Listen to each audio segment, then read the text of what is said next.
Back to सवेरे पाकिस्तान। आप देख रहे हैं and proud moment for Pakistan again, क्योंकि पाकिस्तान की ख़वातीन जहाँ जहाँ जाती हैं अपनी सलाहियतों का लोहा मनवाती हैं। इस वक्त हम बात कर रहे हैं एक ऐसे कंपटीशन की जिसमें वर्ल्ड मेमोरी कंपटीशन का नाम जो है जिसे दिया गया, यानी याददाश्त का मुकाबला। और उसमें एक पाकिस्तानी खातून जो है बेमिसाल, जिसे कहना चाहिए होनहार तालिबा ईमा आलम, जिन्होंने 29वीं वर्ल्ड मेमोरी चैम्पियनशिप अपने नाम कर ली। 300 से ज़ायद पार्टिसिपेंट वहाँ पर मौजूद थे। हम वो लोग जिनको लोगों के नाम तक याद नहीं रहते, नाम भूल जाते हैं। ये मेमोरी चैम्पियनशिप 10 डिपार्टमेंट थे इसके अंदर, कितना कुछ याद किया होगा। मैं तो पहली बात पता है क्या एम्मा से पूछना चाह रहा हूँ कि जब वो भी कुछ दिन में हमारे साथ ही होंगी, कि क्या ये सिर्फ बादाम की वजह से है कि हमें तो बचपन में बादाम ही खिलाएंगे कि याददाश्त के लिए? वो कहते हैं ना, छीन ले मुझसे हाफिजा मेरा याद माजी अजाब है यार, अब छीन ले मुझसे हाफिजा मेरा। तो ये ऐसा क्या दुआ इन्होंने की कि इनका हाफिजा माशाल्लाह से इतना तेज़ है कि इन्होंने 3 रोज़ा बैनुल-अक़वामी मुकाबले में 10 डिसिप्लिन्स में अपनी सलाहियतों का लोहा मनवाया। ये जो अवार्ड्स इन्होंने उठाए हुए हैं ये उनके वजन से कहीं ज़्यादा वजन के लगे हैं। सो वी विल वेलकम इस वक्त इन द शो ईमा आलम और उनकी इंस्ट्रक्टर आलम। हाँ जी, दोनों हमारे साथ मौजूद हैं और आप दोनों हमारा फ़ख्र है। पहली बात तो मुझे यही बता दें एमा, आप बता दें कि क्या ये सिर्फ बादाम खाने का नतीजा है कि आपकी मेमोरी इतनी अच्छी है, या कुछ अलग टेक्निक्स हैं, हम गलत टेक्निक्स पे अमल करते रहे सारी ज़िंदगी? जी नहीं, मुझ में कुछ ख़ास ऐसा नहीं है। इट्स ऑल, हर दिमाग में ये कैपेबिलिटी होती है कि वो इस लेवल पर इंफॉर्मेशन को प्रोसेस कर सकता है। इट्स जस्ट अबाउट वो टेक्निक्स। जैसे मैंने इनिशियली इनसे इसलिए ट्रेनिंग ली थी institute of human memory development से, क्योंकि मुझे अपनी पढ़ाई को बेटर करना था, उसमें परफॉर्मेंस अपनी अच्छी करनी थी। तो आफ्टर मैंने कोर्स लेने के बाद मुझे इतना इंटरेस्टिंग लगा और मुझे इतना मज़ा आया कि मैंने और मेरे पेरेंट्स ने ये डिसाइड किया कि हम इसी में फर्दर जाना चाहते हैं, इसी में compete करना चाहते हैं। जस्ट लाइक मैं पहले भी काफ़ी कॉम्पिटिशन्स में हिस्सा ले चुकी हूँ, मेंटल स्पोर्ट्स में and in swimming in Dubai. So that's when I started training for memory competition पिछले 2 साल से। Congratulations to both of you. आप दोनों जो है, मतलब इंस्ट्रक्टर तो कमाल होगा उनका कि स्टूडेंट जो है वो इतना होनहार है। सो मैं आपकी इंस्ट्रक्टर से भी जानना चाहूँगी, सानिया आलम साहिबा, फरमाइएगा कि वो जो टेक्निक्स आपने एमा को सिखाई हैं थोड़ी बहुत जो है वो इस वक्त स्क्रीन पे हमारे देखने वालों को भी सिखा दें, जिन बच्चों ने अब स्कूल जाना और उनको कुछ याद नहीं रहता और पेपर सामने आता है तो ब्लैंक हो जाते हैं, तो उनके लिए क्या टिप्स हैं कि हाउ टू जैसे strengthen and sharpen your memory? अच्छा, thank you so much for having us on your show. पहले मैं कुछ बात बताना चाहूँगी जिससे बुनियाद बनेगी और आप लोगों को और आपके व्यूवर्स को ये समझ में आएगा कि एक्चुअली में हो क्या रहा है, ये इसका सारा मकसद क्या है। 2 साल पहले हमने जो है पाकिस्तान में इंस्टीट्यूट लॉन्च किया था, जैसे कि मैंने बोला, institute of human memory development international. और इस इंस्टीट्यूट का मकसद ये था कि पाकिस्तान में सुपर लर्निंग सिस्टम्स लेकर आएँ। और इसका आसान मतलब समझाऊं तो उसे कहते हैं कैसे कम टाइम में आप तेज़ी से सीख सकते हैं, ज़्यादा सीख सकते हैं, ज़्यादा याद रख सकते हैं। और सुपर लर्निंग सिस्टम्स पाकिस्तान में लाने का ये मकसद था कि ये जो हमें स्टूडेंट्स को 12 साल लगते हैं 12 साल की पढ़ाई कंप्लीट करने के लिए, उसके लिए आपको 12 साल की ज़रूरत नहीं है। आप 1 से 2 साल में ये सारी चीज़ें कंप्लीट कर सकते हैं। कैसे? अपनी ज़हनी सलाहियतों का इस्तेमाल करके। हम अगर एग्जांपल लें तो बच्चे को जो है माँ बाप बोलते हैं बेटा स्कूल जाओ और अच्छे से पढ़ के आना, और फिर टीचर्स बोलते हैं बेटा ये रही किताब, ये रहा सबक, इसको याद करके आना। और इस दौरान कोई भी स्टूडेंट को ये नहीं बता रहा कि कैसे याद करना है, कैसे वो टेक्स्ट बुक्स, वो किताबें सारी दिमाग में स्टोर करनी है, कैसे लार्ज अमाउंट ऑफ इंफॉर्मेशन को मैनेज करना है, ऑर्गेनाइज करना है। और आजकल तो हम ओवरलोड कर रहे हैं बच्चों को विद इंफॉर्मेशन। वो जो कैसे करना है, कैसे सीखना है, वो जवाब हमारे पास है और वो हम पाकिस्तान में लेकर आए हैं। और उसमें सुपर लर्निंग में कई कोर्सेज हैं जिसमें स्पीड रीडिंग शामिल है, तेज़ी से किताबें पढ़ सकना, मेमोरी शामिल है, माइंड मैपिंग शामिल है। तो ये इस चीज़ की बुनियाद है।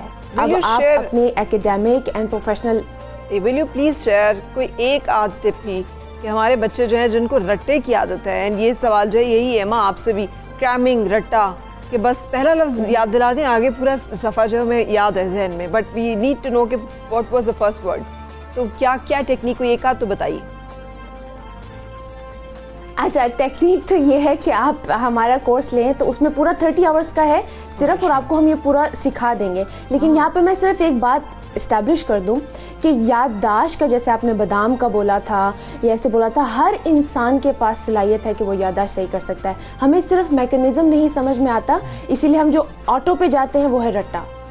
तो ये मैकेनिज़्म समझना बहुत ज़रूरी है कि आपका दिमाग जो है इंफॉर्मेशन को कैसे लेता है और कैसे स्टोर करता है। बिल्कुल ठीक है, ये मैकेनिज़्म हम आपसे समझने की कोशिश करते हैं। एमा से हम ये पूछ लेते हैं कि एमा, आपको कुछ मुश्किल भी वहाँ पर पेश आई थी जब आप मुकाबले में शरीक थी? बड़े मुख्तलिफ जो थे ममालिक से आए हुए पार्टिसिपेंट्स थे। दूसरा कौन सा मुल्क था जिसके पार्टिसिपेंट तगड़े आपको लगे? हाँ, इसमें 16 कंट्रीज़ ने पार्टिसिपेट किया था, जिसमें चाइना, इंडिया, यूएसए, कनाडा भी था।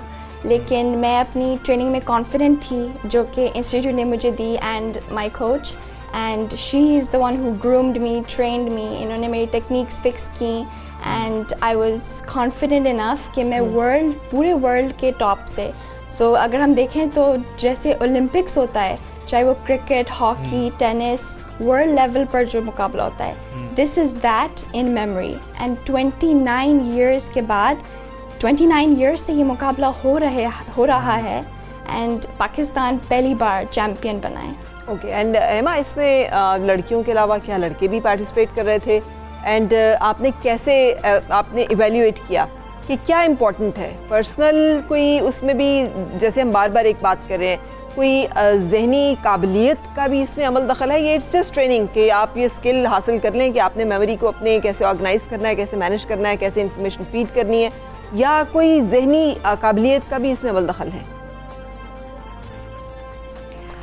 अच्छा, आप बोल दे फिर मैं बोलती हूँ। जैसे इन्होंने बोला था कि हम सब के दिमाग में ये कैपेबिलिटी है कि हम इतनी तादाद में इंफॉर्मेशन को ले सकते हैं, और आज के दिन हर चीज़ में मेमोरी की ज़रूरत होती है, पढ़ाई में, इन प्रोफेशनल लाइफ। तो हम सब को ज़रूरत है इस ट्रेनिंग की और मेमोरी कैसे काम करती है जानने की। तो जैसे आप बार बार एक सवाल पूछ रही हैं, क्योंकि ये काबिल यकीन नहीं है कि शायद कि इतना मेमोरी का कंपटीशन पूरा जीत लिया तो कैसे कोई इनेट एबिलिटी है। यस, ऐसा नहीं है कि आप हमसे सीखने आएंगे तो हम कोई जादू करेंगे, ऐसा कुछ होगा जिससे आपकी अचानक से सलाहियत बन जाएगी। हर बंदे के पास ये ऑलरेडी सलाहियत है जिसको इस्तेमाल करना नहीं आता। तो लर्निंग हाउ टू लर्न, ये एक वो की फैक्टर है जो हम सिखा रहे हैं, लर्निंग हाउ टू लर्न। तो सलाहियत आपके अंदर है, हर बंदे के पास है, और तो हम उसको सिर्फ आपको इस्तेमाल करना सिखाते हैं। तो सिर्फ याददाश्त नहीं, इसमें स्पीड रीडिंग भी शामिल है, इसमें माइंड मैपिंग भी शामिल है। तो ये सारी चीज़ें जो है एक बंदे को जो सुपर लर्नर बनाती हैं। अब जाहिर बात है ये लोग इन्होंने कोर्स लिया, इनके साथ बाकी जो कंपेटिटर्स थे उन लोगों ने कोर्सेज तो अपनी पर्सनल एकेडमिक लाइफ के लिए लिए, लेकिन फिर उन लोगों ने फर्दर परस्यू इसलिए किया इसको कि वो पाकिस्तान का नाम भी रोशन करना चाहते थे कि इसमें कंपटीशन में हिस्सा लें, और बहुत बड़ी अचीवमेंट है। बिल्कुल ऐसे जिसको बहुत बड़ी अचीवमेंट है। सानिया, आप हमें बहुत साथ सारे ये भी बता दें, ने आपने डिफरेंट कोर्सेज की बात की, जैसे आपने 30 घंटे का कोई कोर्स है उसके हवाले से भी बताया, इन्होंने फर्दर जो है वो कोर्सेज को एक्सटेंड किया और ताकि कंपटीशन में जा सके, कम्पीट कर सकें। लेकिन क्या ये सिर्फ स्टूडेंट्स इसमें हिस्सा ले सकते हैं? कोई उम्र की कैद होती है कि इस उम्र तक जो है दिमाग कुछ इन्फॉर्मेशन ले सकता है, इस उम्र के बाद जो है लोग शायद वो क्रैमिंग नहीं कर सकते या चीज़ें याद नहीं रख सकते हैं? क्या कोई उम्र की हद भी है, या हर उम्र में जो लोग हैं ये याद रख सकते हैं, ये टेक्निक्स अप्लाई की जा सकती हैं? बहुत अच्छा आपका सवाल है। ये इसका उम्र से कोई ताल्लुक़ नहीं है, याददाश्त का बिल्कुल भी। ये एक मिसकंसेप्शन है कि इंसान का जो उम्र के साथ जो है जो मेमोरी है वो कम हो जाती है। यस, कम हो जाती है अगर आप उसका इस्तेमाल नहीं जानते। तो जिस तरह हम कोई चीज़ नहीं इस्तेमाल करें तो उसको जंग लग जाता है, वो यूजेबल नहीं रहती। लाइकवाइज दिमाग की अगर सलाहियतों को इस्तेमाल नहीं करेंगे, जैसे कि याददाश्त, तो उम्र के साथ ख़राब हो जाएगी। लेकिन आप हर उम्र में इसको इस्तेमाल कर सकते हैं। तो एमा जैसे कि स्टूडेंट हैं, लेकिन उसके अलावा मैं पाकिस्तान आर्मी को ट्रेनिंग दे चुकी हूँ, मैं लॉर्ड कॉर्पोरेशंस को ट्रेनिंग दे चुकी हूँ, कमांड एंड स्टाफ कॉलेज में ट्रेनिंग दे चुकी हूँ। तो ये सारी चीज़ें प्रोफेशनल्स के लिए भी हैं। तो हमारे सारे कोर्सेज जो हैं स्टूडेंट्स एंड प्रोफेशनल्स के लिए। और अगर इन्हीं के साथ आगे आपको बताऊं कि कंपटीशन में हिस्सा सीनियर कैटेगरी भी होती है, जिसमें डोमिनिक ओब्रायन जो 8 times previous world memory champion रह चुके हैं, वो अब 62+ ईयर्स के हैं और वो स्टिल हिस्सा लेते हैं, ये बात साबित करने के लिए। और रिसर्च भी साबित कर चुकी है कि अगर आप अपनी दिमाग को ट्रेनिंग देंगे तो याददाश्त का आपको कोई लॉस नहीं होगा। बहुत शुक्रिया, thank you very much both of you and congratulations आप सब। और आपने पाकिस्तान का नाम जो है वो रोशन किया, जिसमें वी स्पेशली टेक प्राइड के पाकिस्तानी ख़वातीन जो हैं वो आगे आ रही हैं और डिफरेंट ऐसी फील्ड्स एंड डिसिप्लिन्स में जहाँ पर के नहीं सोचा जा सकता था कि पाकिस्तानी ख़वातीन भी अपनी कैपेबिलिटी इस तरह से साबित कर सकती हैं, वो साबित भी कर रही हैं। मेकिंग आप देखते हैं कि कोई हट के चीज़ हो रही होती है ना, तो उसमें ख़वातीन ही होती हैं। कोई हट के चीज़ है, मतलब कि अलग चीज़ है, उसके अंदर रिकॉर्ड बनाया तो वो ख़वातीन ही पाकिस्तानी हैं जो बना रही हैं। और पार्लियामेंट की भी हम हमेशा बात करते हैं, कोई हट के काम हो रहा होता है ना, जो सोसाइटी के लिए कोई बिल आ रहा होता है, तो वो ख़वातीन ही लेके आ रही है। Thank you Hamza for acknowledging. ये इट टेक्स क्वाइट जिसे कहना चाहिए ना हार्ट टू एक्नॉलेज के ख़वातीन जो है वो अच्छा करती हैं और एक्सेल कर रही हैं। अब हम अपनी जो है ना मर्द टीम की भी बात कर लेते हैं। क्राइस्टचर्च में बुरे हालात हैं, टेस्ट जारी है इस वक्त वहाँ पर, और पाकिस्तान बैटिंग कर रहा है। दूसरी इनिंग शुरू हो गई है। न्यूजीलैंड ने जो है 659 रन 6 विकेटों के नुकसान पर डिक्लेयर कर दिया है और 362 रन की लीड हासिल है। 297 हमने पहली इनिंग्स में बनाए थे। बुरी हालत है, मुझे तो इनिंग्स की शिकस्त नज़र आ रही है। ये आपको ही नहीं है, सबको ही नज़र आ रही है। और जो बॉडी लैंग्वेज है ना इस वक्त हमारे प्लेयर्स की, उन्हें समझ नहीं आ रहा कि उनके साथ हो क्या रहा है, और उन्हें ये भी समझ नहीं आ रहा कि उन्हें करना क्या चाहिए। पता नहीं, मुझे ये लग रहा है, ये जो लोग देख रहे हैं उनको भी ये लग रहा है। तो चूँकि मुझे तो बॉडी लैंग्वेज और ये चीज़ें मैं अच्छी लगती हैं और मैं इन्हीं को देख रही होती हूँ ज़्यादा, क्योंकि मैंने देखा है विनर जो है ना वो उससे पहले कि वो विन करता है उसकी बॉडी लैंग्वेज बता देती है कि ये विनर होगा। एनीवे, इस हवाले से इस वक्त हम बात करेंगे। हमारे साथ sports and cricket expert and तज्ज़ियाकार माजिद भट्टी साहब। अस्सलाम वालेकुम भट्टी साहब, गुड मॉर्निंग।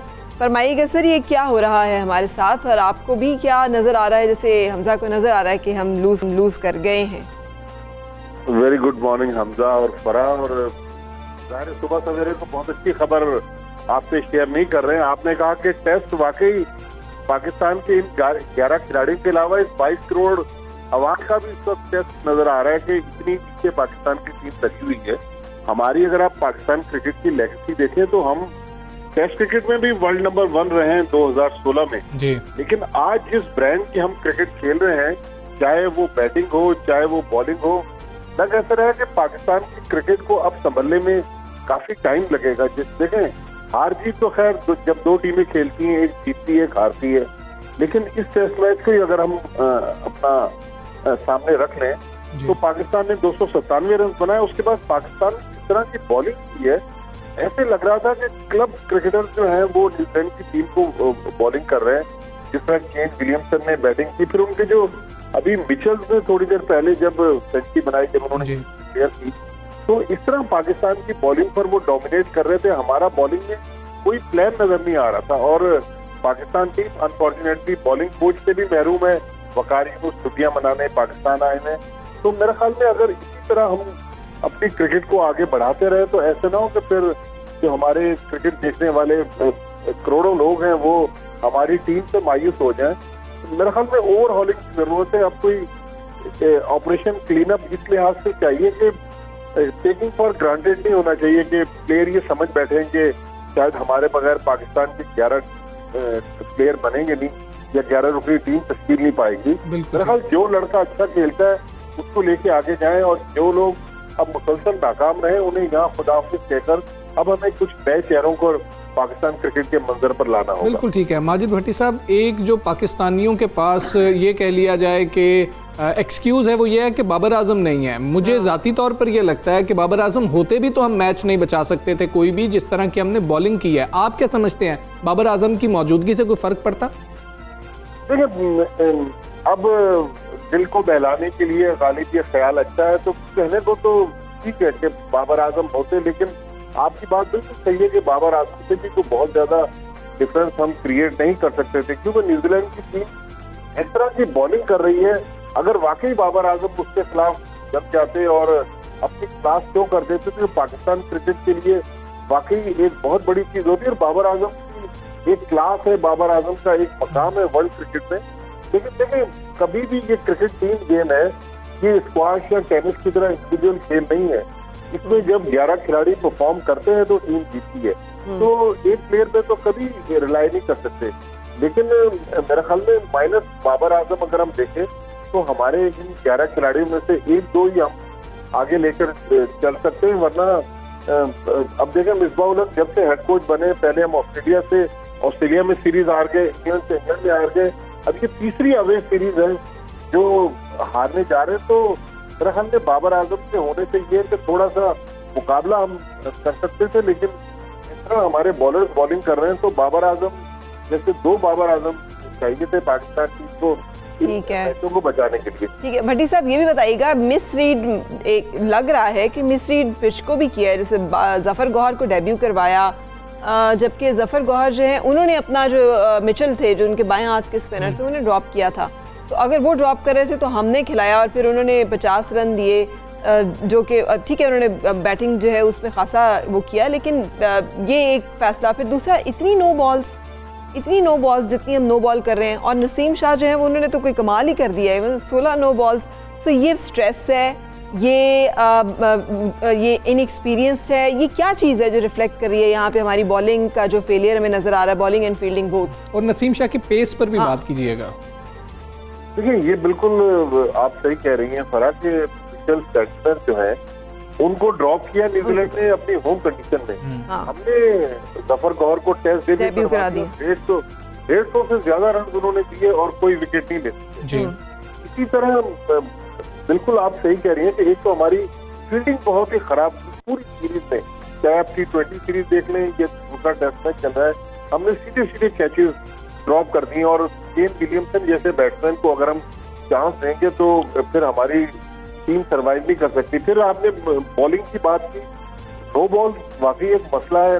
देखिए बहुत सारे मसाइल हैं इस टीम में, हमने तो ये 3-4 मसले डिस्कस किए। नसीम शाह बहुत यंग है, 19-20 साल के नौजवान है। ये देखें पहला विकेट पाकिस्तान ने जीत लिया 3 रन पर। अब पाकिस्तान को पहली कामयाबी, शान मसूद आउट हो गए तो शान मसूद पहली इनिंग्स में भी 0 पे आउट हुए, तो दूसरी इनिंग्स में भी कोई रन बनाए बगैर सीधा उन्होंने स्लिप में कैच दे दिया। तो पाकिस्तान का जिस तरह आपने कहा था वाकई 359 रन का अभी पाकिस्तान टीम को खसारा है। लेकिन नसीम शाह की जो हम बात कर रहे थे, नसीम शाह ने वाकई इस उम्र में बजाय उनकी पेस बढ़ती, आप देखें सारे पाकिस्तान के बॉलर आप देख लें सिवाय शाहीन शाह के, मोहम्मद अब्बास लग रहा है तो मीडियम पेस बॉलर जिनको न्यूजीलैंड के बैट्समैन बाहर निकल के खड़े हुए और बाहर खड़े होकर उनकी बॉलिंग पर बैटिंग कर रहे हैं। तो हमारे बॉलरों की जो परफॉर्मेंस है, वकार यूनुस दुनिया के लेजेंड्स में उनका शुमार होता है, उनको हमने बॉलिंग कोच बनाया हुआ, लेकिन हमारे बॉलरों की कारकर्दगी ग्राउंड के अंदर तो रिफ्लेक्ट नहीं कर रही। तो लाखों रुपए हम इन कोचेस को दे रहे हैं, लेकिन हमारी परफॉर्मेंस में बेहतरी किसी सतह पर नजर नहीं आ रही। तो ये अलार्मिंग है पाकिस्तान क्रिकेट के लिए। और जाते जाते आखिर बात आपसे शेयर करूँ कि अगर हम 40 साल की उम्र में मोहम्मद हफीज और शेब मलिक को पाकिस्तान टीम में लाने की जब बातें करते हैं तो इसका मतलब है कि हमारे पास यकीनी तौर पर टैलेंट की तो कमी है कि हम अपने पुराने खिलाड़ी आजमा रहे ना कि हमारे पास इस वक्त नया टैलेंट, ऐसा टैलेंट नहीं है जिसको हम कहें कि ये हमें अगले 5-7 साल आगे लेके जाएगा। तो पाकिस्तान क्रिकेट में इस लिहाज से मुझे अफसोस हो रहा है कि आज हमारे जो प्राइम मिनिस्टर हैं वो दुनिया के बहुत बड़े क्रिकेटर हैं, लेकिन अनफॉर्चुनेटली मुल्क की तो हम बात करते हैं, लेकिन हमारी क्रिकेट टीम जिस तरह पीछे लगी हुई, तो खान साहब को थोड़ा क्रिकेट के बारे में भी टाइम बिल्कुल ठीक है। भट्टी साहब जाते जाते जल्दी से हमें ये बता दीजिएगा कि क्या सिर्फ टीम में तब्दीली की जरूरत है या मैनेजमेंट में भी तब्दीली की जरूरत है? देखिए बिल्कुल मैनेजमेंट जो है उसमें तब्दीली की जरूरत है, टीम खुद ब खुद तब्दील हो जाएगी। लोग कहते हैं कोच तब्दील करें, मेरा ख्याल ये है कि कोच के साथ साथ हमें अपनी सोच को भी तब्दील करना पड़ेगा। गुड, वेरी गुड भट्टी साहब, थैंक यू वेरी मच। मतलब हमें मुसलसल वो और खासा हमजा मुझे भी नहीं समझ आया कि जब उन्होंने अपना जो स्पिनर है उसे ड्रॉप कर दिया है तो हमने ये एक्सपेरिमेंट क्यों किया। ये डिसीजन तो मैनेजमेंट के एंड पे हो रहा है ना, प्लेयर की चॉइस तो नहीं है। ये तो मिसबाह उल हक वहाँ पर कर रहे हैं और या फिर बॉलिंग कोच वहाँ पर मौजूद नहीं है वकार यूनुस, लेकिन उनके साथ कंसल्ट तो लाजमी किया गया होगा। और ये प्लेयर्स के साथ भी जुल्म है, इसलिए कि वो जो एक प्लेयर है वो जब अंडर परफॉर्म कर रहा है या गलत उससे परफॉर्म हो रहा है तो फिर उसके करियर के ऊपर भी तो एक बहुत बड़ा धब्बा या स्टिग्मा है। हो सकता है हम इसमें एक ऐसे प्लेयर को लूज़ कर दें इस परफॉर्मेंस की बेस पे जो कि सिर्फ इसलिए उससे हुई कि मिसरीड किया गया उस पिच को और उस तमाम एनवायरनमेंट को। और ऐसी जगह पे खिला दिया जहाँ पर शायद उसको नहीं खिलाना चाहिए था, जो हमने T20 के अंदर किया कि सारे नए लड़के ले गए, उनको डेब्यू करवा दिया, वो परफॉर्म नहीं कर सके। शोएब मलिक को हमने ड्रॉप कर दिया, आमिर को हम लेके नहीं गए, उसके बाद उन्होंने भी क्या किया हमने देख लिया। अब क्रिकेट का क्या होगा ये भी शायद आने वाले दिनों में कुछ हमें पता चल जाएगा। और कल शायद जब हम प्रोग्राम कर रहे हो, मुझे तो ये भी खौफ है पाकिस्तान ऑल आउट हो गई होगी। उम्मीद करते हैं पाकिस्तान कुछ अच्छा परफॉर्म करे, उम्मीद भी करते हैं और दुआ भी करते हैं। So have a wonderful day ahead. हम चाहेंगे आपसे इजाज़त, इंशाल्लाह कल मुलाकात होगी। उस वक्त तक के लिए अल्लाह हाफ़िज़।